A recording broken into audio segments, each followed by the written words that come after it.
வாயில் போட்டால் கரையும் மைசூர்பா செய்யலாம் வாங்க. இதுக்கு 1 கப் கடல மாவு, 2 கப் சுகர், 1/4 கப் நெய் எடுத்து வச்சுக்கணும். இந்த அளவில் கரெக்டாக செஞ்சோன்னா நம்ம வீட்லேயும் கிருஷ்ணா ஸ்வீட்ஸ் மைசூர்பா.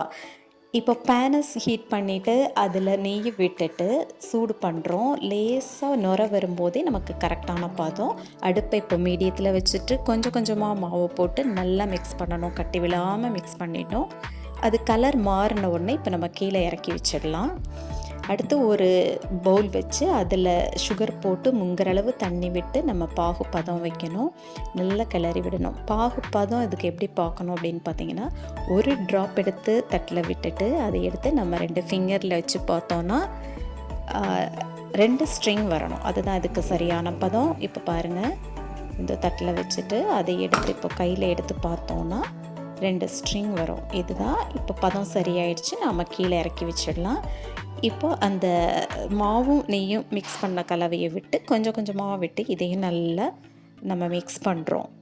ஒரு 10 மினிட்ஸ் ஆகும் இது அப்படியே நல்லா மிக்ஸ் பண்ணி கெட்டி ஆகிறதுக்கு. ஆன பிறகு ஒரு நெய் தடவின பிளேட்டில் இதை அப்படியே போட்டு நல்லா ஈவனாக இருக்கிற மாதிரி நம்ம சரிப்படுத்திடணும்.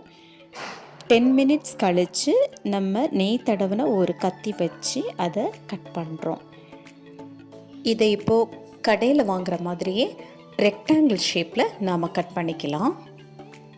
இதை கட் பண்ணிவிட்டு இந்த ஹீட் ஆறுற வரைக்கும் நம்ம அப்படியே விட்டுறணும். ஹீட் ஆறின பிறகு அதுக்கப்புறமா ஒரு பிளேட்டில் போட்டு நம்ம தட்டி எடுத்தோன்னா மைசூர்பாலாம் அப்படியே அதுலேருந்து கீழே விழுந்துடும்.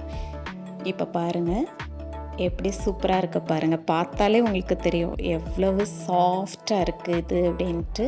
நல்ல டேஸ்ட்டாகவும் இருக்கும். பாருங்கள், நான் எடுத்து காட்டுறேன் எவ்வளோ சாஃப்டாக வருது பாருங்கள். இப்போது கிருஷ்ணா ஸ்வீட்ஸ் மைசூர்பா நம்ம வீட்டுக்கு வந்துருச்சு. செஞ்சு பாருங்கள் ஃப்ரெண்ட்ஸ். லைக் பண்ணுங்கள், சப்ஸ்கிரைப் பண்ணுங்கள். தேங்க்யூ.